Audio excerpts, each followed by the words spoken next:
Hi, welcome to Every Further Mile. I'm Nathan. And I'm Amanda. Lots of people are asking us about crossing the border, and today we're going to answer those questions.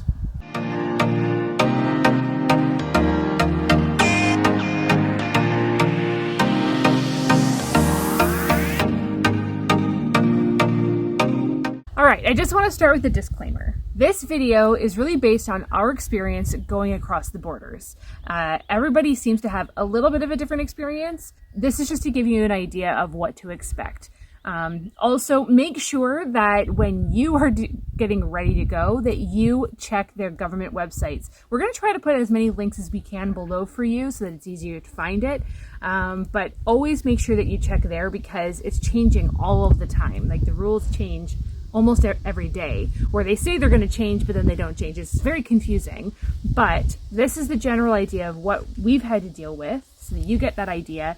Just make sure you double check, and even check like the day before you leave, because we kind of ran into a problem where we didn't check the day before we left, and they had made a few changes that when we got there, we were a little bit confused. So we can talk a little bit more about that later. This is just a disclaimer to say you might have a different experience, and to always check the websites yourself to make sure you are prepared as much as possible. So today we're going to be talking about two borders. We didn't have any stop at the Ontario-Quebec border, so won't really be discussing it. However, we were stopped at the New Brunswick border and the Nova Scotia border, and those are the borders we're really going to get into detail about today. If I look like I'm frowning, it's because of the sun. So the very first thing you need to do is complete the Nova Scotia Safe Check-in form. That's the most important document, and that's where you have to start.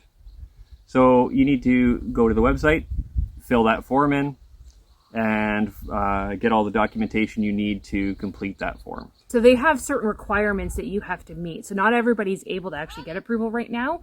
That might be changing by the end of June. I think June 30th is the idea, but I mean, you never really know how things will go. But for right now, on this date, which is June 24th. So as of June 24th, we are, like, it continues to be that you have to have certain approval, so like meet a certain requirement to be able to come in. So that might be you've already purchased a house by a specific date, which is I think April 21st, or you have a job already lined up here. You probably still need to prove that you have accommodations for your 14-day quarantine that is separate from anybody else. So you need a separated quarters. That's if you're leasing or renting or you're looking for a place. Have to have certain requirements. You're going to want to go online to make sure that you meet those requirements, and then apply for the approval. And on that note, if you have bought a house and you have possession of the house when you come, you can quarantine in your own house. Yes, which is what we're doing. So we purchased a house. We had it by April 19th or 20th. That was like the day before they made the announcement. And so because we already had our house lined up, we were able to come and quarantine at our own residence.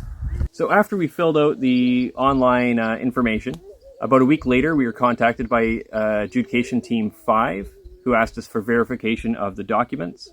And about 3 days after we provided that verification, we were approved to come in. Mm-hmm. And we applied about 2 weeks ahead of time. I know a lot of people wanted to apply about a week ahead, which is fine. But we applied 2 weeks ahead and it was good. They approved us. After you provide the proof of the documentation, assuming you met all the requirements, you'll be approved. And if for some reason you're not approved, they do have an appeal process. And the great thing about the way the Nova Scotia government works is they explain the entire appeal process to you in the email that they send with the rejection letter.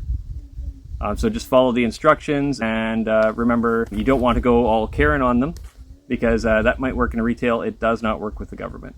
Yeah, they'll just say no. No entry for you. Once you get your approval for that, you go to step 2, which is getting your approval to cross the border at New Brunswick. So New Brunswick, in many ways, is easier in the online entry portion. What you need to do is you fill in all the information. You can fill it in for one adult and any accompanying children. And then you have to fill it in again if you have other adults with you. So we had to fill it in twice. But the great thing about the New Brunswick form is once you fill it in, you get approval right away or not. Immediately, yeah. Again, if for some reason you're not approved, you didn't meet the requirements, and you can follow that up with the appeal process. Now we're going to discuss all the kind of paperwork and the things that you need to have on hand when you get to each border. So when you get to the New Brunswick border, It was actually a little bit more intense. Don't mind our kids screaming over there. They're just playing on the trampoline. When you get to the New Brunswick border, for us, it was actually more intense than the Nova Scotian border. It ended up making me really nervous about getting to the Nova Scotia border because I thought it would be harder to deal with, but it wasn't. So New Brunswick, you come up, you can see flashing lights from like police vehicles. You come up and there's a police officer there, and he asks kind of about whether or not you have the approval and the things necessary. If you're exempt, you go kind of one way and just kind of straight on through. And if you're not exempt from the requirement, you're not like a truck driver, somebody bringing in food, that's the exemption. Or if you have all the required documents, then you go to another lane, which brings you to a building. If you don't have any of those things, they'll just turn you around and go away.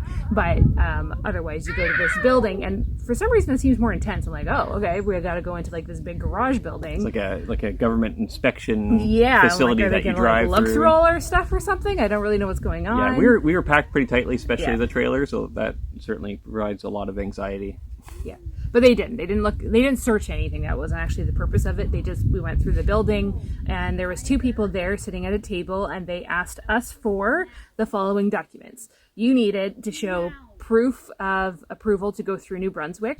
Then they asked for our ID. Then they asked for approval for Nova Scotia as well, which actually we were a little surprised about. We thought like as long as we had the New Brunswick approval, then we'd be fine. But apparently you also need to show that you had approval for Nova Scotia since you're stating that the whole purpose is that you're driving through. That ended up being fine. And then the last thing that they asked for is whether or not we had been vaccinated. And this is where the confusion came in because we hadn't realized that New Brunswick had updated their requirements to allow for people who are vaccinated to have a little bit more leniency. Leniency when going through the province. So they had asked about our vaccination, and I was a little bit surprised about that. And they also asked for proof of the vaccination. Yeah. So and our fear was they were going to turn us around if we weren't vaccinated. Yeah, that they had changed the rule that way. Yeah, which they didn't. You can still get through, as far as I know, at this point in time. That you can still get through without a vaccination. It's just you have to go straight through, and there's certain quarantine measurements and like things in place that you'd have to do as well if you didn't have vaccination. So we did have to show that, like tell them that we're vaccinated, and you had to show. So if you are vaccinated and you want the kind of looser restrictions, you do have to have that approval with you. We just showed it to them on our phone, and it seemed to be fine. We're approved at the New Brunswick border, and so we moved on through to the next border, which is the Nova Scotia border. Yeah. So at the Nova Scotia border, again, you pull up and there's multiple lanes to choose from. The commercial vehicles are sort of ushered to one side to kind of get through faster.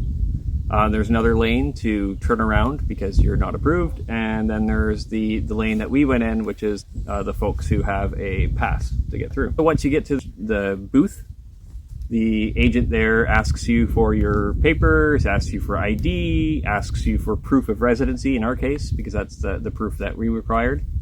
And that was basically it. We had everything ready for him, and he was tickled pink that we had everything. He was like, oh, you're super prepared, that's great. He gave us some advice on where to get gas, and yeah. Yeah, he informed us of the rules. You're not allowed to really stop anywhere. You can get gas, you can get drive-through, and you can go into the bathroom and come out immediately. You can't stop for anything else. We also don't want to forget about when you actually finally arrive to your quarantine space, wherever that is. So you have 14 days that you need to quarantine.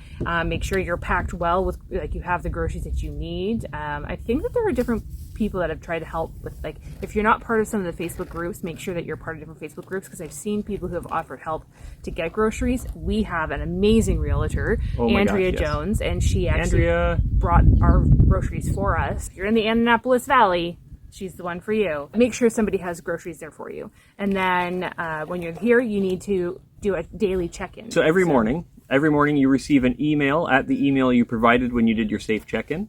When you did your documentation to cross the border.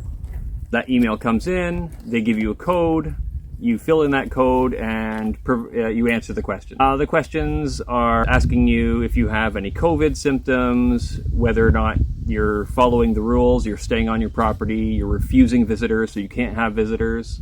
And yeah, you're just following all the rules. And once you say that, you declare it's true, and then you send it back. It takes about 5 minutes every morning. My email, it arrives at about 8 o'clock every morning. That's our border crossing experience. Yeah, so hopefully that's answered everybody's burning questions. And if not, we have a comment section below. Yeah.